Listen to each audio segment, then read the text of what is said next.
தொட்டால் பூ மலரும், தொடாமல் நான் மலர்ந்தேன்.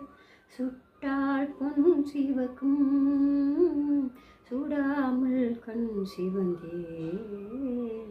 கண்கள் படாமல் கைகள் தொடாமல் காதல் வருவதில்லை.